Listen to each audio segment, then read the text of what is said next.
Let's analyze what IDFC First Bank's performance was. Joining us right now, Vaidyanathan, MD and CEO at IDFC First Bank, joining in first on ET Now. Mr. Vaidyanathan, good morning. Good to have you on the show. Just going through your quarterly performance, and it seems like your loss is widened nearly 3 times sequentially, and the bank has made high provisions towards 2 stressed accounts as well. What would you say it, led to the asset quality pressure in the quarter gone by? See, in the last quarter, we had mentioned, Ayesha, to our viewers and investors that we have identified 2 accounts in the financial sector, one of them being a large housing finance company, which is rather much in the news these days, of 600 crores of exposure. And another one was basically Reliance Capital, where we had an exposure of close to about 900 crores. Now, totaling up to about 1461 crores. On that last quarter, we had taken a provision of 15%, which we thought was appropriate at that point of time. In the last quarter, events have deteriorated for these 2 companies. So we have now taken that at 75% of the principal outstanding. We believe that at 75% we are adequately provided for these 2 accounts, and therefore, hopefully, or rather, quite sure that in the coming quarter you will not see any more provisions on these accounts now. What is the bank's total exposure, Mr. Vaidyanathan, to the 2 stressed accounts, HFC and financial services companies, and how much have you provided on that front so far? For these 2 accounts, the exposure is 1,461 crores, and we have provided 1,100 crores. So a balance of 364 crores is what we're valuing it at. We certainly believe that we are valued at only at 25 cents to a dollar. We believe that these loans and bonds are definitely worth more than that. Both of these companies, to the best of our knowledge, are working to resolving their issues as publicly known.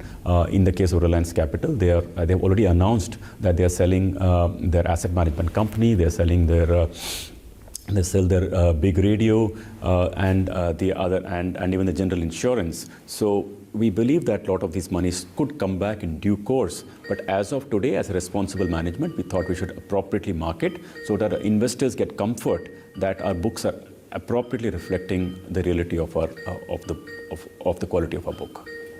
Okay, Mr. Vaidyanathan, so you have spoken about some of those stressed accounts, etc. But the overall key focus area for the bank, what is the game plan in place in order to turn to profits? What's the strategy? Can we see, and when can we see the bank back in the black?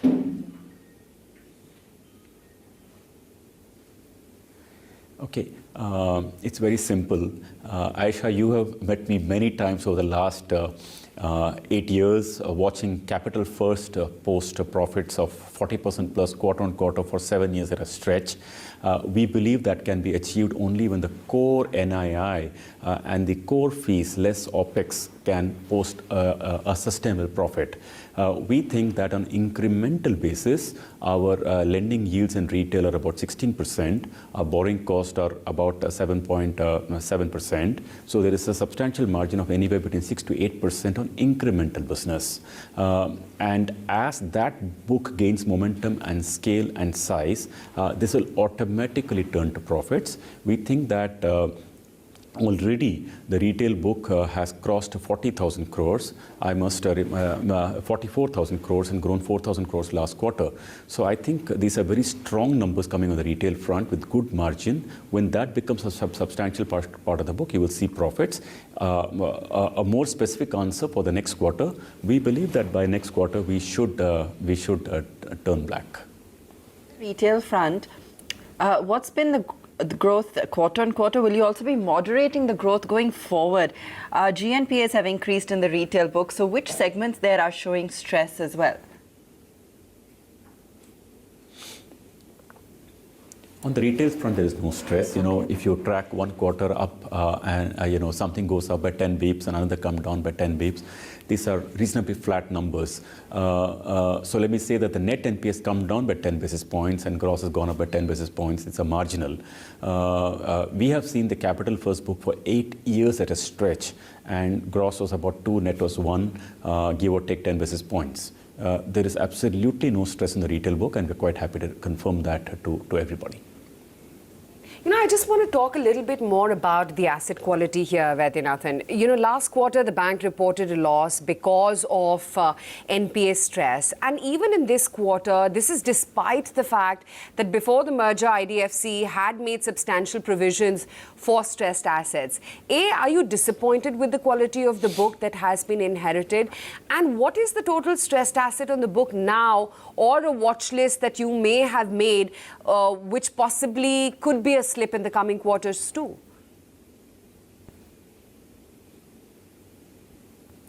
I think it's a very fair question. It is true that at September, the bank had taken certain provisions of about 600 odd crores to account for what they believe was an appropriate stressed asset. But these two accounts, which we are now referring to, the large housing finance company and Reliance Capital, were not accounted for as stress by the past management, because probably at that stage things were not bad and ILFS had not happened, and things had not turned the way they turned out to be. But it is true that the last 4 or 5 months, there is significant deterioration. So that is why you're seeing, us having to continue to take some provisions even after the new management has taken over. But actually, we should look ahead. Like I said, the retail is very strong and very profitable, and that will turn the quarter. We genuinely believe that we are not expecting to see any more provisions on these accounts. Now, with regard to your asset quality, on other assets, I'd like to break it up for you. There was 800 crores of loans of infrastructure on which we have taken 70% provision, which even the prior management had taken already. We think that's appropriate. On these accounts, we've taken 75%. So broadly, I think we are done with the cycle. We are in lending business, an odd transaction can always happen here or there, but we are feeling comfortable from here on. Okay, that's good to know. Going forward, let's talk about your margins, and they have improved to 3% post the merger. Can you tell us what has been the progress on garnering retail deposits, building your deposit franchise, and what is your margin outlook?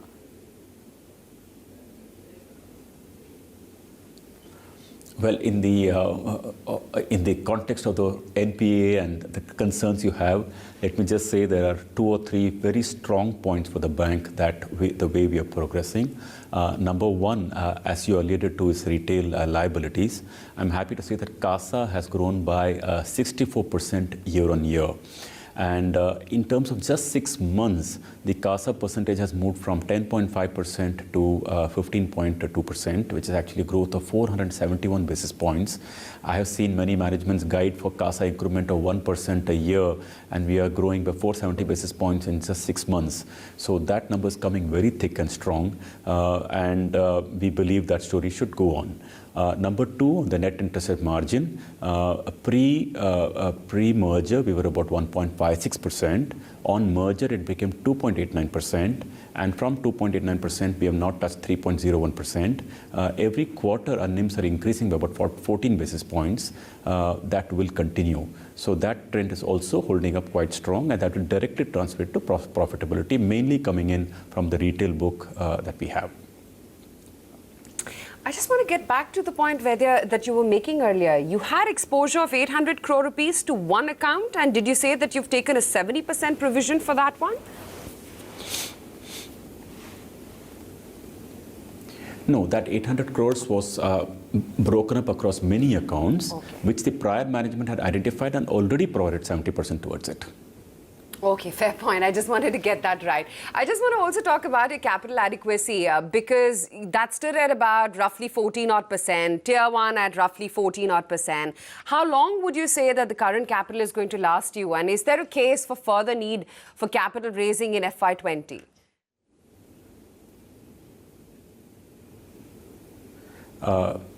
Tier 1, we don't expect to or not looking to raise capital by FY20 because Tier 1 of about 14% is quite strong. And we also have headroom to raise tier 2 that can actually substantially jump it up to 18-20% if we wanted to.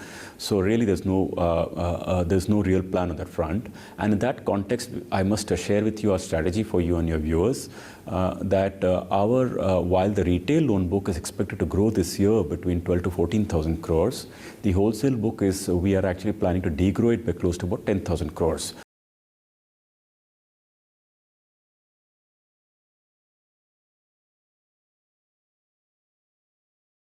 The year is not going to be substantial.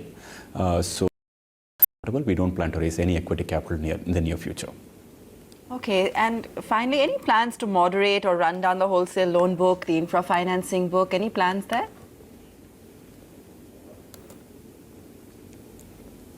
On the infrastructure financing front, we have about a 21,000 crore loan book now.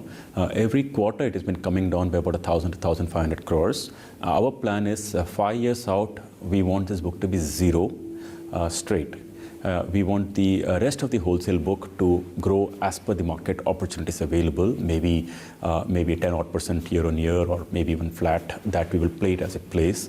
But the retail book, which is now 44,000 crores, we want to grow it at 25% years and take it to about 1 lakh to 1,20,000 crores in the next 5 years.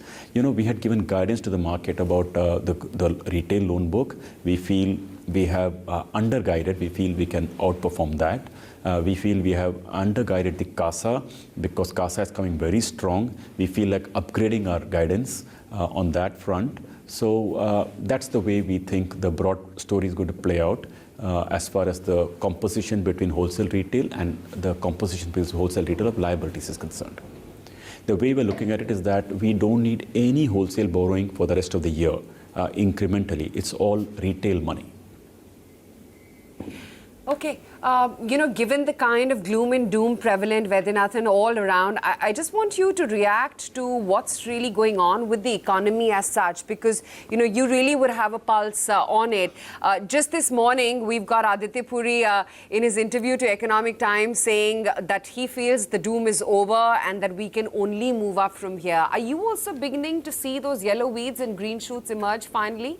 Have we really come out of this NBFC crisis? I definitely think that things will improve from here.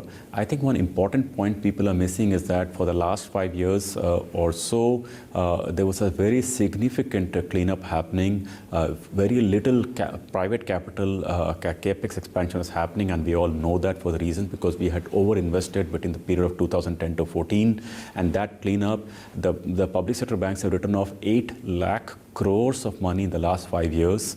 We believe obviously that cycle is behind. It's not going to write off another 8 lakh crores in the next 5 years.